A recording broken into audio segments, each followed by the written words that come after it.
जाणणारे ही जी जाणीव आहे ते आपण आहोत. आता जाणीव आहोत म्हणजे नेमकं काय आहोत? तर जाणणारे ते जे आहे, जाणणं चालू आहे, पाहणं, ऐकणं, बोलणं, चाकणं, गंध जाणणं, स्पर्श जाणणं, चिंतन करणं, भाव धरणं, भान घेणं, हे जे सगळं आहे ते जाणणारे आपण आहोत. म्हणजे आपल्याला राग येतो, मी कोणाला राग येतो? देहाला राग येत नाही, जाणणाऱ्या तत्वाला राग येतो. किंवा एखाद्या माणसाला निराशा झाली, कोणाला निराशा? शरीराला निराशा नसते, पण शरीर हे यंत्र आहे, साधन आहे. म्हणून मला राग आला असं जर जेव्हा एखाद्याला वाटलं, त्याला लक्षात आलं की मला म्हणजे कोणाला आला? शरीराला राग आला की जाणीवेला राग आला? जाणीवेला राग आला. त्याच्यावेळेला एखाद्याबद्दल आपल्याला आपलेपणा वाटतो, प्रेम वाटतं, कोणाला? शरीराला नव्हे, जाणीवेला. इतकं जाणीवेचं स्मरण सतत असलं पाहिजे. आहे ती जाणीव आहे आणि सर्व रूपारूपामध्ये सुद्धा जाणीव आहे.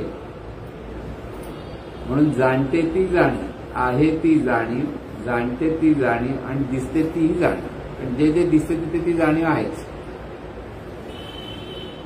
म्हणजे सर्वत्र जाणीव आहे, म्हणून सर्वत्र समत्वाने पाहता येतं, पाहता आलं पाहिजे. पाहता येतं म्हणजे ह्या ज्ञानातून समत्वाने पाहता येतं. हे ज्ञान आहे आणि ह्या ज्ञानाचा अभ्यास पुन्हा पुन्हा करावा लागतो, कारण अंतर्मनात ते ज्ञान मुरवावं लागतं. म्हणून सद्गुरू आणि शिष्य असं ज्यावेळेला ते नातं संपादित होतं, अनुग्रहित होतं, तेव्हा सद्गुरू, खरे सद्गुरू आपल्या शिष्याला पहिली हीच ओळख करून देतात, तू जाणीव आहेस. पूर्वीच्या भाषेत म्हणाल तू आत्मतत्व आहेस. काही पंथामध्ये ते आत्मतत्व. आपण वेदकालीन तू ब्रह्म आहेस. तत्त्वम असी, ते जे ब्रह्म आहे ते ब्रह्म तू आहेस, हा त्याचा अर्थ. आणि ब्रह्म म्हणजे काय? ते जे तिथे जे अनंत स्वरूप, जे सहजपणे जाणणारे तत्व आहे, तेच ह्या शरीरातून प्रगट आहे, म्हणून ते तू आहेस. हा सोपा अर्थ आहे का? पण पचायला कठीण आहे.